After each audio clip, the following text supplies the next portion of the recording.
hak-hak pemilik data yang dilindungi dalam undang-undang PDP ini, range-nya apa aja tuh? Apa aja yang dilindungi hak-hak pemilik data? Itu kapan data saya bisa dihilangkan? Jadi nggak selamanya tuh ada di dalam pengendali data. Iya ya, kita sering lupa bagian itu ya. Padahal ada aturannya itu Bang Keri. Nggak selamanya itu. Dan dia harus merubah data itu dalam 3 hari, 3 kali 24 jam Bang Keri. Kalau enggak ada sanksinya.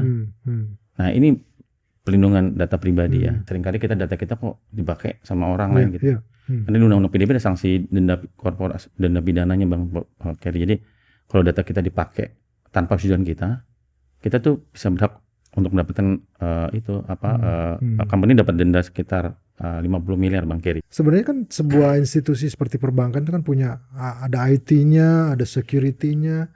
Nah ini sekarang kalau DPO ini ada di mana ini? Oke, jadi DPO sendiri sebenarnya secara organisasi dia harus berdiri sendiri.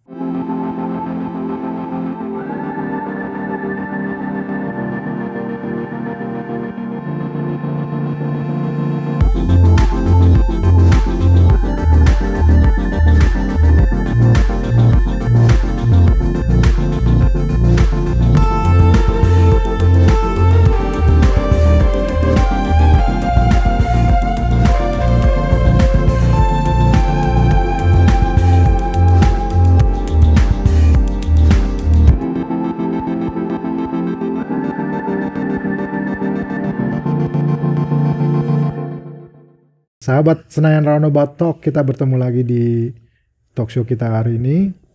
Tema kita masih seputar Undang-Undang Perlindungan Data Pribadi, dan di bagian kedua ini kita akan menukik lebih dalam lagi apa-apa saja yang ada diatur dalam Undang-Undang Perlindungan Data Pribadi.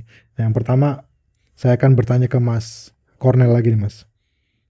Hak-hak pemilik data yang dilindungi dalam Undang-Undang PDP ini, range-nya apa aja tuh? Apa aja yang dilindungi hak-hak pemilik data? Oke. Sebenarnya ada 8 hak subjek data di Undang-Undang PDP. Nah, ini pengalaman dari teman-teman ahli hukum ya. Jadi kalau membaca undang-undang itu kan seringkali penjelasannya cukup jelas gitu. Sehingga akhirnya menafsirkan dengan pemikiran masing-masing gitu kan. Nah, saya mau coba jelaskan nih Bang Keri ya dari pengalaman saya yang berhubungan dengan tim teknologi di Deloitte, khususnya di tim Rate Advisory ya. Jadi hak pertama tuh adalah hak akses ya. Jadi kenapa hak akses itu ada? Karena pemilik data harus memiliki akses terhadap data yang diberikan. Jadi makanya ada opt-in policy. Jadi dia harus punya opsi itu, dia mau masuk, kemudian kapan dia keluar, ada opt-out policy-nya juga. Itu pilihan gitu, pilihan. Nah itu hak akses ini menjadi kritikal karena data yang diberikan tuh ada peruntukannya Bang Keri. Jadi kalau saya memberikan data umum contohnya, data umum kan nama, usia dan seterusnya jenis kelaminnya. Itu jelas momennya untuk saya menjadi nasabah Bank A. Tapi ketika saya memberikan data khusus, contoh adalah catatan medis saya, rekam medis saya, kepada asuransi, gitu. Itu saya harus si asuransi ini hanya bisa menggunakan data saya untuk tujuan momennya menjadi nasabah asuransi itu, tapi tidak bisa menggunakan data itu di luar dari peruntukan tersebut. Nah itu pertama hak akses. Yang kedua hak akses informasi. Nah sebagai pemilik data saya juga berhak mendapatkan informasi. Data itu digunakan oleh si pengendali data. Jadi di Undang-Undang PDP itu ada 2 peran lah gitu ya, peran utama gitu. Kalau boleh saya katakan pengendali data dan pemilik data, subjek data, kemudian pengendali data yang menerima data tersebut, dan pemroses data yang memproses data. Nah si pemilik data, saya sendiri itu subjek data itu dia punya hak untuk mendapatkan informasi dari pengendali data, yang di mana data itu diperoleh, dikelola, disimpan, ya, kemudian nanti dimusnahkan. Itu setiap tahapan dari cycle data itu digunakan, itu saya punya hak untuk mendapatkan informasi yang jelas. Nah seringkali ini salah dipahami karena undang-undang begini cukup jelas gitu kan, sehingga apa hak saya gitu pada saat di delete datanya. kan ada deletion phase itu dari sebuah siklus dari pengolahan data. Itu kapan data saya bisa dihilangkan? Jadi nggak selamanya tuh ada di dalam pengendali data. Iya ya, kita sering lupa bagian itu ya. Padahal ada aturan itu Bang Keri. Nggak selamanya itu. Nah, ternyata kok tiba-tiba kok ada data saya nongol lagi. Padahal harusnya by law sudah harus dihapus. Nah, itu hak atas informasi. Yang ketiga adalah hak atas perbaikan. Ini hal yang baru tuh di dunia kita ya. Nanti Mas Syed secara teknologi bisa membantu. Hak atas perbaikan ini kita bisa minta, pemilik data bisa minta kepada pengendali data untuk memperbaiki kalau ada kesalahan. Contoh nih, suatu hari saya datang ke perusahaan telekomunikasi gitu ya, telco provider yang saya jadi langganan itu. Saya kaget waktu saya mau liburan tahun lalu, ini kejadian nyata nih Bang Keri. Saya bilang ini kok saya sekarang kok begini feature tagihan saya ya, kenapa ya? Sudah cek, oh Bapak sudah tidak menjadi individual konsumen, Bapak menjadi consumer ya, corporate customer gitu. Oh saya kaget, sejak kapan sih mendaftar ini? Ada di sini Pak, katanya. Loh sejak kapan? Ada di sini Pak, gitu kan. Siapa yang merubah ya? Siapa yang merubah ya, gitu kan. Nah saya bisa tuh minta untuk dihapus datanya, diperbaiki datanya. Tolong diperbaiki. PT Telco tolong diperbaiki ya. Nah gitu saya bisa minta itu kepada mereka. Dan dia harus merubah data itu dalam 3 kali 24 jam Bang Keri. Kalau enggak ada sanksinya. Nah ini pelindungan data pribadi ya. Nah, menarik ya. Kemudian hak untuk membatasi pemrosesan. Jadi, nah ini hal baru juga. Dari pengendali data bekerja sama dengan pemroses data. Contoh nih Bang Keri ya.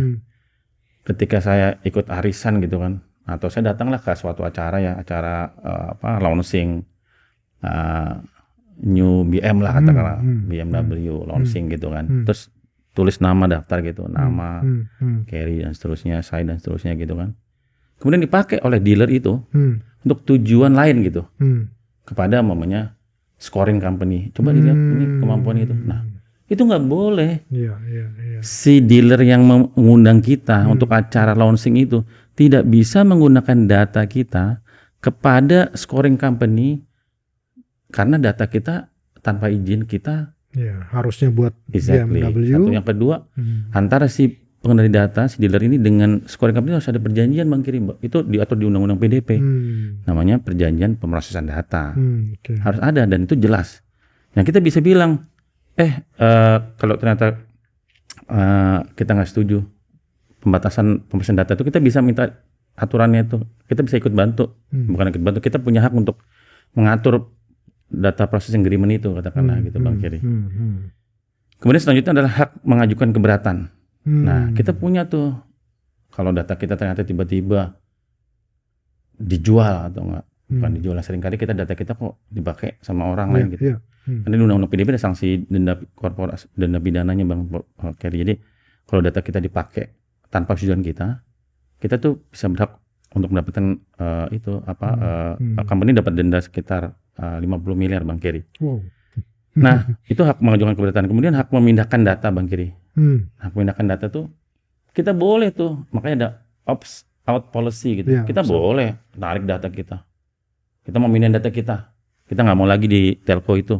Kita mau pindahin lagi data ke telco B atau ke insurance B, ke bank B gitu. Kita boleh. Dan kita bisa minta data kita hilang di bank A, insurance A, telco A gitu Bang Keri. Kita yang punya kita. Kita bisa saya mau pindahin data gitu bisa Bang Keri. Kalau dulu nggak bisa tuh. Sayang di Undang-Undang PDP cukup jelas Bang Keri. Cuma digituin ya. Iya cukup jelas. Penjelasannya cukup jelas. Cukup jelas buat siapa ya. Nah, makanya sahabat Senayan Roundabout Talk ini yang harus didengerin ini. Lanjut, ada 2 lagi. Nah kemudian hak keberatan atas pemrosesan otomatis dan profiling nih Bang Keri.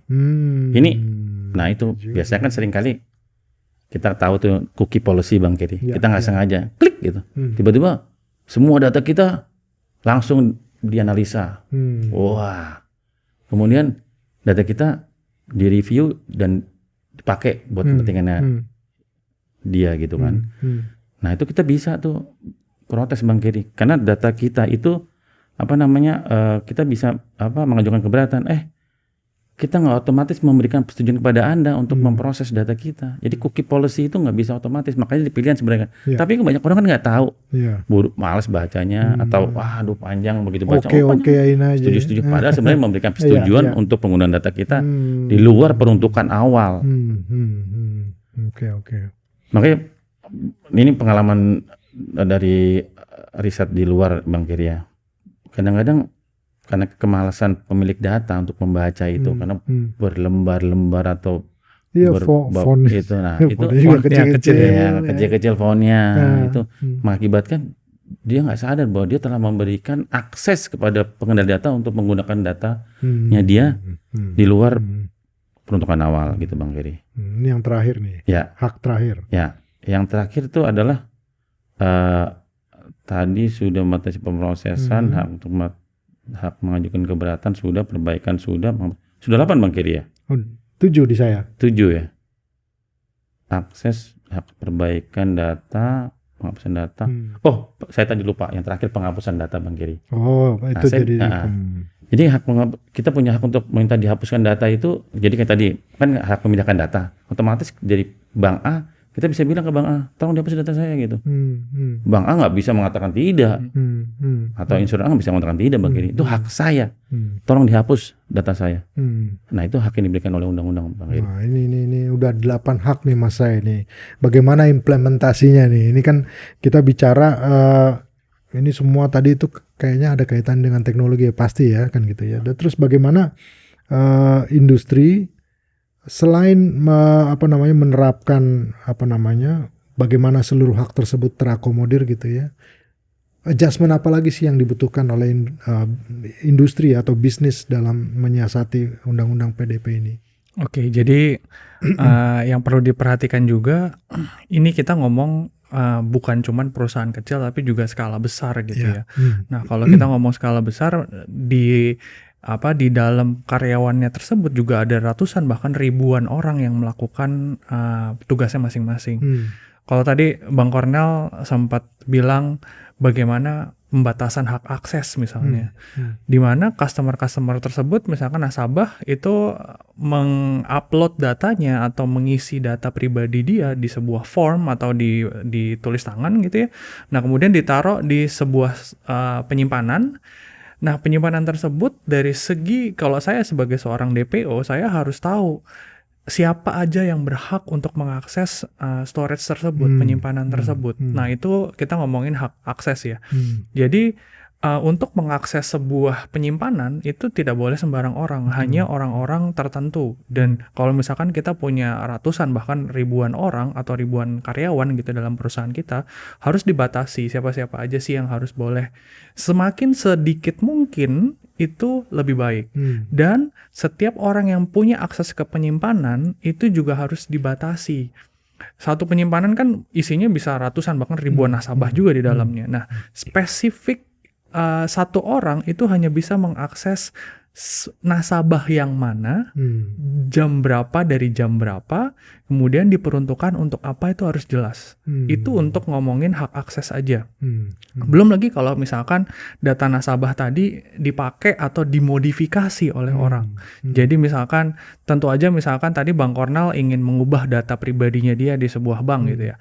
Nah orang bank yang mengubah datanya mungkin aja bukan Bang Kornel sendiri, tapi pegawai bank misalnya. Nah, pegawai bank ini juga harus jelas memang dia diotorisasi dan diautentikasi oleh bank bahwa orang ini berhak melakukan modifikasi. Jadi nggak boleh sembarang orang, dan bank juga harus tahu, terutama DPO harus tahu bahwa memang betul orang ini Selendra gitu yang melakukan. Jangan sampai ada orang lain yang berpura-pura menjadi Selendra mengganti datanya Bang Kornel. Nah, itu juga berbahaya. Jadi, gimana caranya si bank ini harus tahu, dan itu tentu saja menggunakan teknologi. Contohnya menggunakan biometrik, ada username, password, kemudian ada PIN segala macam untuk bisa mengubah dan melihat data pun juga sama. Belum lagi termination atau deletion dari sebuah data. Yang paling sulit adalah gini. ada satu data, misalkan data Bang Konal atau Bang Kerdi ditaruh di sebuah penyimpanan gitu. Nah, kadang DPO itu bingung, apakah memang di penyimpanan ini tidak ada orang lain yang mengcopy data ke penyimpanan lain. Misalkan diambil di flash disk atau di hard disk eksternal. Kadang DPO mungkin sudah jelas ya, masih udah punya policy yang jelas dari A sampai Z bahwa penyimpanan ya hanya di situ doang, nggak boleh dipindah-pindah gitu. Nah, tapi mungkin ada semacam oknum-oknum yang ternyata punya privilege lebih, punya hak akses lebih seperti yang tadi. Ternyata dia menggunakan hak aksesnya untuk mengcopy data tersebut. Nah, itu juga itu mungkin kita bisa bilang itu adalah oknum, tapi DPO harus bisa memikirkan kemungkinan hal itu ada, gitu. Jadi gimana caranya kalau skenario itu muncul? Tercapailah misalkan, oh ternyata kita harus punya identifikasi data nasabah kita di lain tempat lain, misalkan di Google Cloud atau di Dropbox misalnya. Nah itu jadi, Mas saya mau potong. Ini dari tadi kan DPO terus nih ya. Sebenarnya kan sebuah institusi seperti perbankan itu kan punya ada IT-nya, ada security-nya. Nah ini sekarang kalau DPO ini ada di mana ini? Oke, jadi DPO sendiri sebenarnya secara organisasi dia harus berdiri sendiri. Jadi kalau misalkan Bang Kerry sempat tahu ada IT direktorat atau IT misalkan CTO atau CIO, ada lagi CISO itu Information Security Officer, ada lagi DPO tuh sebaiknya berdiri sendiri, di mana DPO harus bisa melihat secara keseluruhan implementasi di IT dan implementasi di security. Dia harus bisa dengan bold, dengan keras bilang, oh implementasi penyimpanan di IT itu nggak boleh begini, atau penyimpanan di IT melakukan backupnya tapi bukan di Indonesia tapi di luar negeri misalkan, atau security ternyata implementasi keamanannya belum cukup nih untuk menjaga nasabah, data-data nasabah kita. Nah, DPO harus bisa punya visibility seluas itu. Dimana kalau misalkan DPO ini berada di dalam tubuhnya IT, dia tidak akan bisa objektif kan, bisa melihat keseluruhan implementasi IT gitu.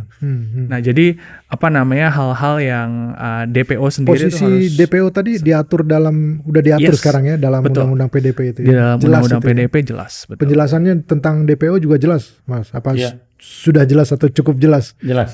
Sangat jelas ya. Jadi memang seluruh pihak yang menjadi bukan target saya bilang ya, yang terkena dengan undang-undang PDP ini harus memperhatikan DPO tadi gitu Mas ya. Ya. Baik. Oke, sahabat Senayan Roundabout Talk, lagi-lagi kita makin mendalam membahas tentang undang-undang PDP ini. Kita akan lebih dalam lagi nanti membahas undang-undang ini di bagian ketiga dari diskusi kita ini. Jangan lupa untuk menekan tombol like, subscribe, dan memberikan komentar di bawah sehingga kami bisa lebih berkembang lagi dan lebih banyak memberikan tema-tema talk show yang lebih berguna bagi sahabat-sahabat semua. Sampai ketemu di bagian ketiga. Terima kasih.